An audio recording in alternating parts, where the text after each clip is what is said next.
Hey guys, it's Kyle. Welcome back to another video. This is a story time of how I damn near died. So this story takes place this past summer of 2025. Oh, I just knocked my arts over. Oh my god, I just knocked everything over. This story takes place this past summer.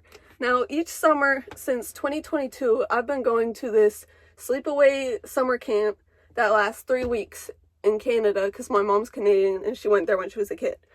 Now, this summer camp has this separate thing that they offer that instead of you going to the regular camp, you can go on a 2-week-long canoe trip. How this works is there's a boys trip and there's a girls trip, and we prepare for the trip a week before camp starts. Then once camp starts, we go on the trip while everyone at camp is, doing their camp thing or whatever. And then after the 2 weeks is up, then we come back and then we're like, oh, hey, camp, we're back. And then we tell like a speech about some, I don't know. Anyway, my mom went on this when she was my age, so I went too. Now, I heard how this is a thing of a lifetime. What is that term? This is the trip of the lifetime. Once in a lifetime thing, whatever the heck.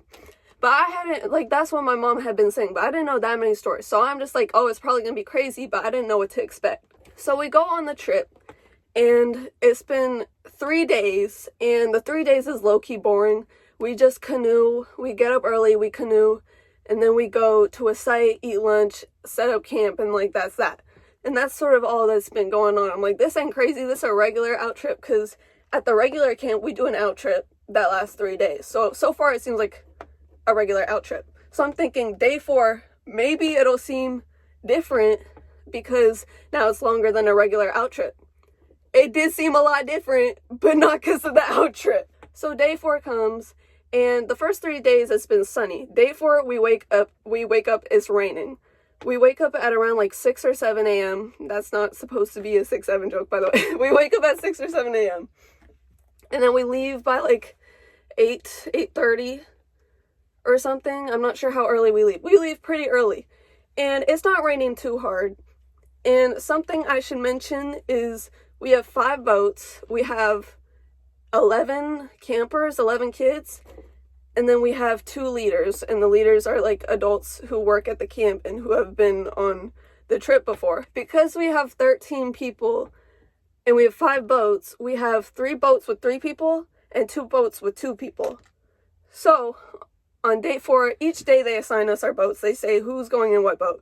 Day 4, one of the 2-person boats is one of the leaders and another camper. The other 2-person boat is me and another camper, no leaders.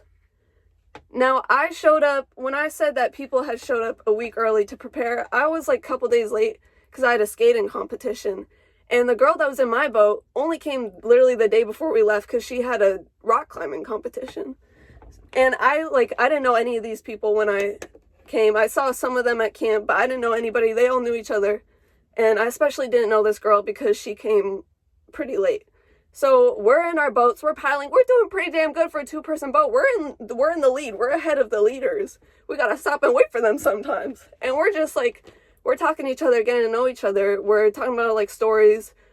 She's tell me about your school. I'm well, California schools are outdoors. She's like, what?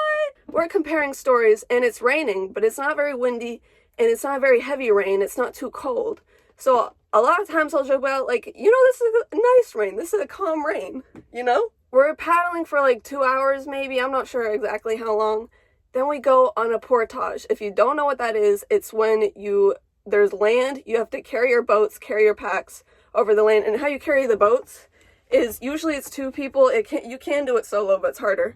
Usually it's 2 people, 1 person in the front and 1 person in the back, and you're holding on to the boat on your shoulders. The seat of the boat is on your shoulders, and you're holding like this, and it's the worst thing ever. What I didn't realize was it's actually way easier if you have someone the same height as you. I realized that on the last couple days.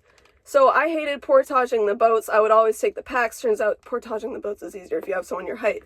Because I was the second shortest person on the trip. The shortest was the girl that was in my boat that day. So we have a portage, and I carry 2 packs. I come back with the girl who's in my boat, and there's 1 girl there, and then one of the leaders is like, Kaya, can you portage the boat? I'm like, I guess. So then I portaged the boat with someone who's way taller than me, and it was terrible. The boat kept leaning from one side.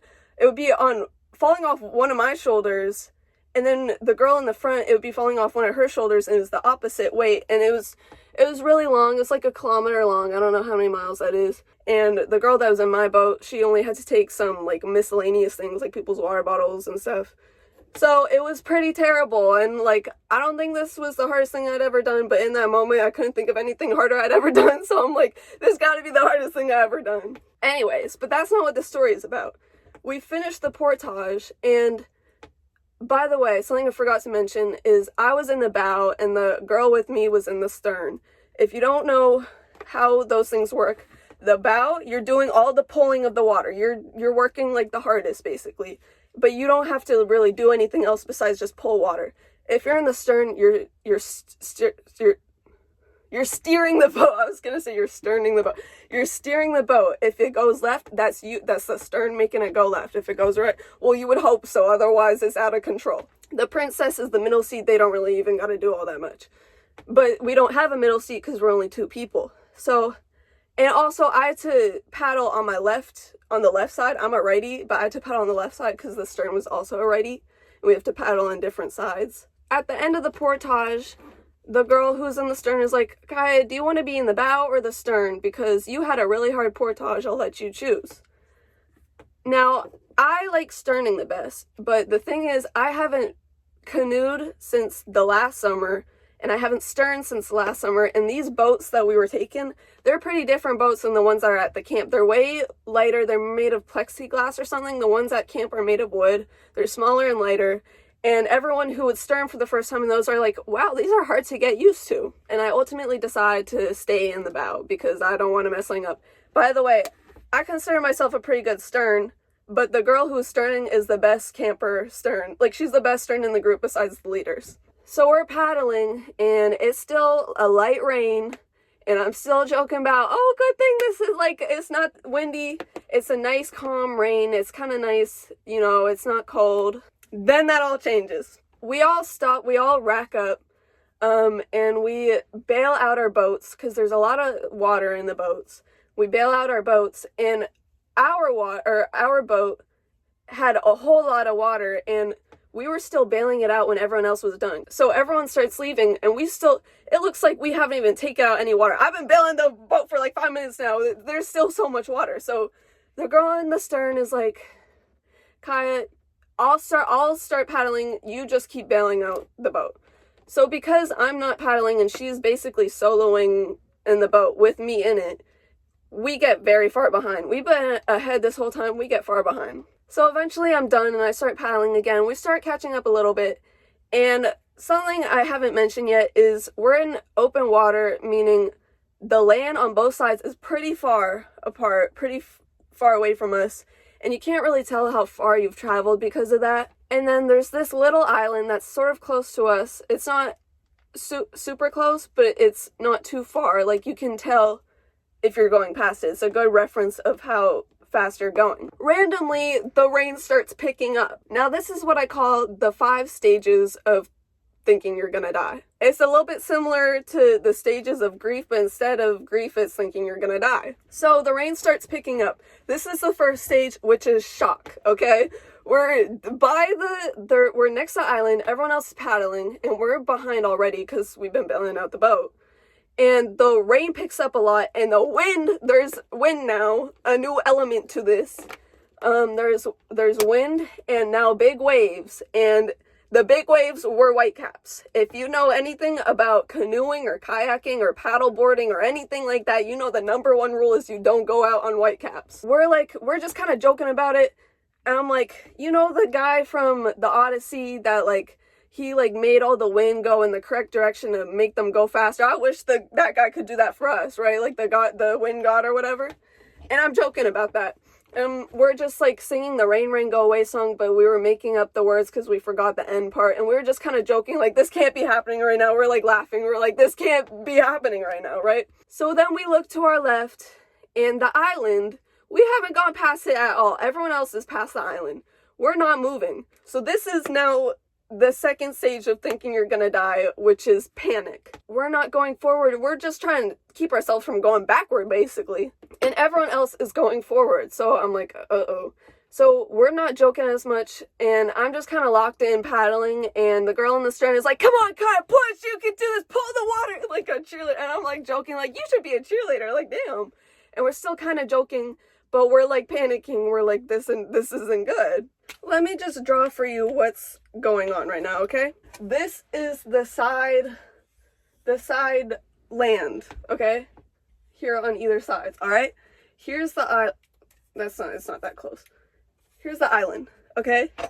Here's us. Here's me and my good old stern friend. Here's everybody else, okay? And so then here's us, and then here's everybody else. And then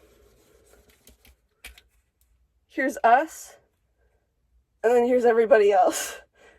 And then here's us. We actually weren't that close to the island. We're a little bit far. Here's us, and then here's everybody else. And then here's us. And then everybody is off the freaking map, okay? They're so far away that they look like silhouettes. You can't tell who's in who. The other two-person boat that has the leader is, like, slightly behind everyone else, but they're all basically in a group and we're not moving. Now, I see some beaches up ahead, and I'm thinking they're gonna pull over on there because the rain is really picking up, the wind is really picking up, and there's these massive waves. So I'm thinking they're gonna pull over, right? No, like, if you thought that too, you were wrong. They keep going. Turns out there's a beach way far ahead. I already erased it, but here's us. The beach is like over here. My finger right here, the beach, okay? They're heading to that beach. That's hella far away. It's a big beach, but it looks hella small from where we are. This is now the third stage, which is the stage of thinking you're gonna die. So at this point, we're both silent. No more, come on, Kaya, pull that water. No more, all this, rain, go away, whatever. None of that. We're both silent. We're both locked in. I got my head down. PV, this is me paddling. I'm like I'm locked in. Bro, if I was in a canoeing race, put me in, coach, I would have won that shit. So at this point, I'm praying to every single god I can think of because I'm thinking I'm gonna die. I'm like, we're not gonna make it. We're not gonna make it. They're so far ahead. We're not moving. Is this how people drown? Do people fall out their boats and then they drown? Or do they fall out and then the water pulls you under? Is a plane gonna come get us? But then where would the plane go? Are the boats gonna come get us? But if the boats come, then they're gonna get stuck too. These are all the thoughts that are running like 5 miles per hour in my head. Is that fast for thought? Yeah. What did people say? Something? Anyways, they're running really fast in my head. Anyways, I'm thinking we're not gonna make it. I'm looking up, I'm like, is that heaven? I start praying to every single god I can think of. I'm not even religious, but I'm praying to all of them, even the ones that came and doing nothing. I'm like, Athena, what is she gonna do? She gonna fight the waves for me? Earlier, I was joking about that wind god from the Greek mythology, how he brought the wind all in the correct direction. I was praying to that god, can you bring the wind in that direction? I also forgot we had life jackets on. Like, I didn't even think about the fact that if we fall out the boat, we have life jackets on. I'm paddling and I'm praying, and you know how your brain, like if you're in danger but you're injured, your brain will make it so you can't feel pain until you're out of danger. I think that's what my brain was doing because my arms hurt when we're tired, but not nearly as much as they should have been. I was paddling as hard as I possibly could, each stroke getting I was paddling harder each time. If I had done that and I wasn't thinking I was gonna die, I would have been gassed in like 10 seconds. Literally at some point I thought in my head, God, I don't want to die. Anyway, so I'm thinking my time has come, and literally the thing about this is you can't stop paddling, otherwise you're gonna fall out your boat. There's a lot of times where the waves would hit us weirdly and the boat would almost be knocked over. Thank God it didn't get knocked over, but you can't have a break or anything. You just gotta keep going. You can't even think about much else. Like, what do we do? Like, we would have just paddled like that forever if we had to. Eventually, by some miracle, Mother Nature decided to have mercy on us and let the rain down just a little bit. So now we're finally going forward. But even though we're finally going forward, I'm not stopping paddling. I'm paddling as hard as I possibly can still. And I'm still locked in, alright? It's not over yet. By this point, everybody else has already landed on the beach. We're not even close to the beach. But we're now going forward. We finally go past the freaking island, which is small. If it didn't have the wind, we would have gone past the island in like 30 seconds, 10 seconds. Like it shouldn't have taken, it was a while. We were paddling for a while. So we're finally going forward, and the other two-person boat, which is the one with the leader, is kind of waiting for us. They're like looking behind. They're like, I guess, making sure we don't die. They kind of start laughing at us, and I'm like, this is the hardest thing I've ever done. And then the leader starts laughing. Finally, we're in the next stage, which is thinking we might make it. The last one was thinking we're not going to make it. This is we might make it. The wind and rain eventually let up a whole lot more, and we make it to the beach. This is once we finally were like in the beach's vicinity, we're about to like pull up on the beach. That's when we're in the stage of, oh my God, we're gonna make it.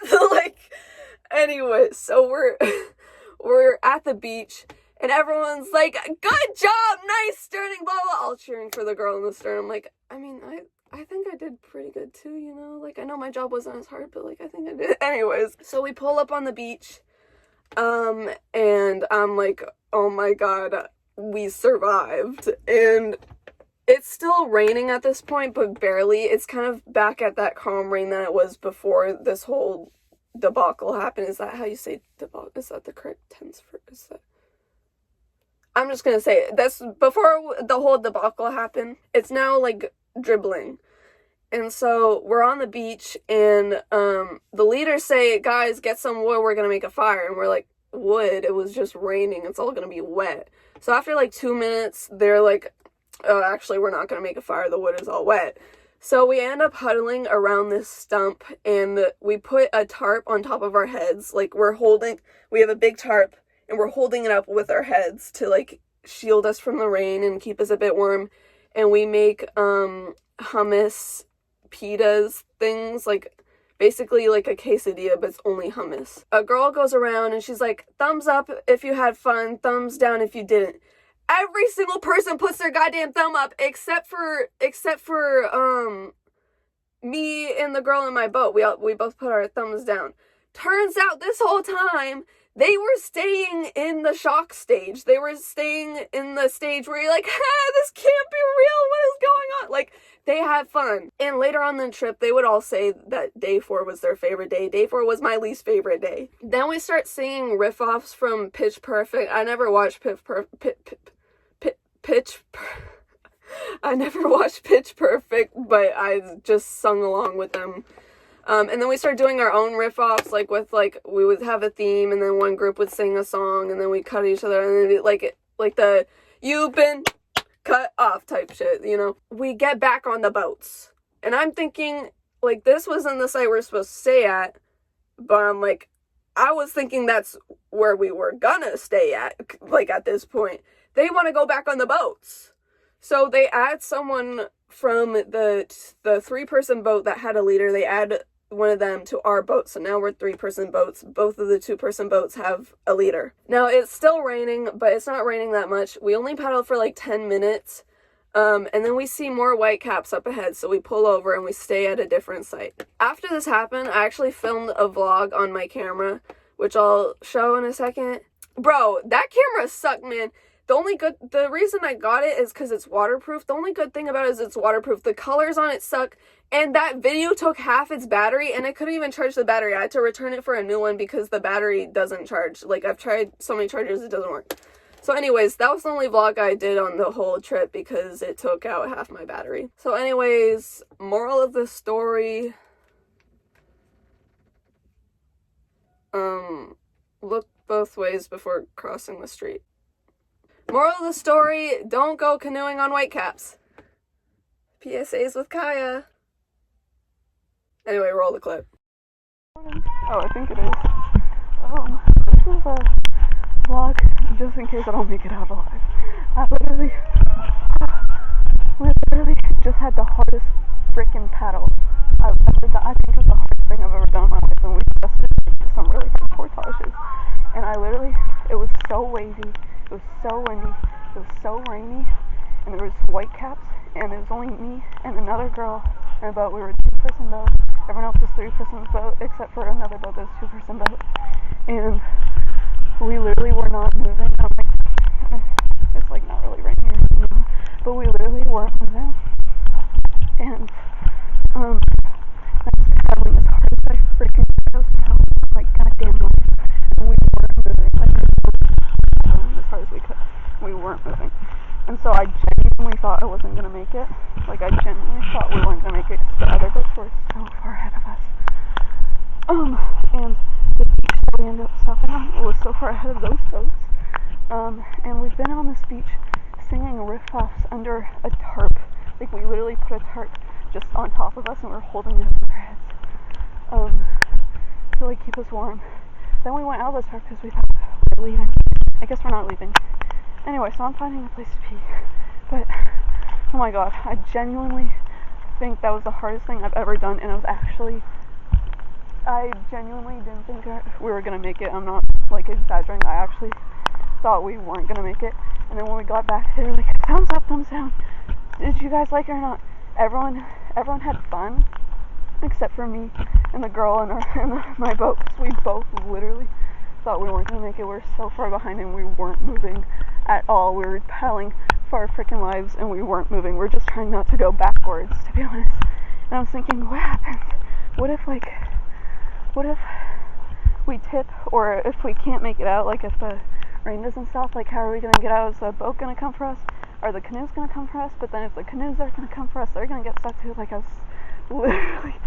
I thought we weren't gonna make it. So I was praying to every single god I could think of to like let the rain let up, to let the waves let up, to give me more strength. Like I was literally praying to every god. And the whole like give me more strength thing was low-key working, because doing that distracted me from how tired I was, and I think my survival instincts were like kicking in and making my arms feel less tired, because they should have felt way more tired than they were. They felt tired, but less than they should have. And I think my survival instincts were literally keeping like me from feeling how tired my arms actually were, so that I could keep paddling. And then eventually it got a little bit less windy, so the waves weren't as bad, but I was still paddling for my goddamn life. And then we caught up to the other 2-person boat that was in front of us, and then we were still paddling really hard. And then once we were near this beach,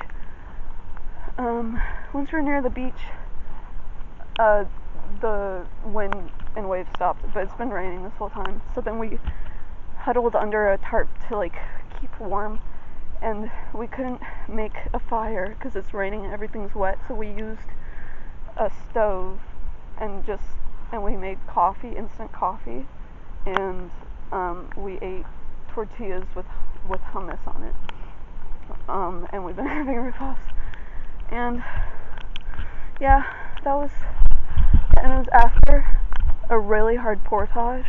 It was really long, and I had to carry a heavy pack and then go straight back and then carry a boat. And I thought that might have been the hardest thing I've ever done. That freaking paddle was the hardest thing I've ever done, and I genuinely thought we weren't gonna make it, but we did. We survived. Anyway, that is my vlog. Yeah. So anyways, later on, the girl in my boat, she had said that she was thinking maybe we could like pull over on the island, which that thought didn't even occur to me in that point. Like my brain wasn't going like that fast. And like thinking back on it, like if we had fallen out of the boat, we would have the life jackets on and eventually the rain would have let up. But we didn't know when it was going to let up. If it was like that the whole day, would we have drowned? I don't know. Good thing I was in the bow and not the stern, okay? Because I don't even, like, what would have happened? I don't even want to think about what would happen. We would have tipped the boat. We would have probably actually died if I was in the stern. There's no way, because the first time I sterned in those boats, when you're doing it at first, it's like turning really easily because they're so much lighter. It's hard to get used to. And then once I got used to it, I was pretty good at sterning. But doing it the first time in all that rain, we probably would have flipped the boat. We probably would have freaking died. Like, good thing I was not in the stern. Earlier I had mentioned there's also a boys trip. Halfway through the trip, both trips stay on this really big site, and people from the camp come in a plane and give us the second half of our trip supplies. We only bring 1 week's worth of supplies, and then they come and bring week worth of supplies. Bro, we're there for like 2 days on that site, I think. The halfway days were the best days of the trip. They gave us raspberries, blackberries, ginger ale, carrot sticks, cold water. It was the best thing ever, bro. And then they forgot to give the boys toilet paper. And they were all panicking about it. And then it turned out they went to they found like a lodge or something and then asked them for some, or I don't even remember. Anyways, so I was excited for halfway because I was wondering if the boys trip had any like near-death stories. Turns out this whole time they had been waking up at 10 and then leaving at like lunchtime and eating lunch and dinner at like 6. Like they would have lunch and dinner at the same time for like 2 hours. So when they were getting ready, they were in the midst of the storm. Like the storm was when they were getting ready to leave. So when they were paddling, the rain was just like an inconvenience. They did not have any cool stories. So that was my least favorite day. But now that like it's over, I guess I'm glad it happened because I didn't get injured or anything. We didn't lose anything.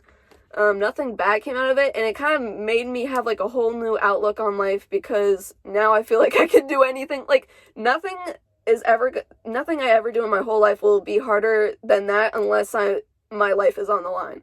I'm starting to lose my voice, bro. What the heck? I don't even lose my voice.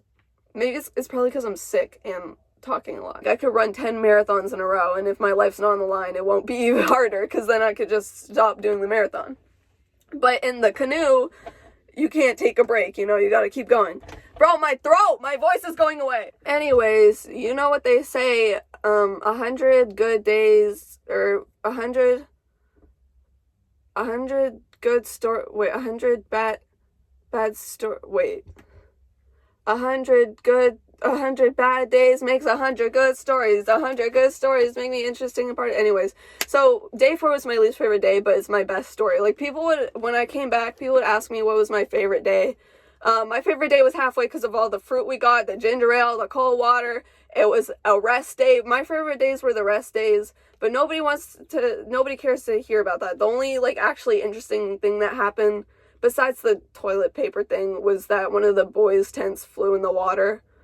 But anyways, nobody cares to hear about the rest days. We had an extra one because we're ahead of schedule, because we're just like that. So my least favorite day was my best story. Anyways, that's how I almost died. I have some other stories, not as interesting or crazy as this one, but still interesting stories that I might make videos on. Anyways, guys, I'll be in this video. So next time, goodbye!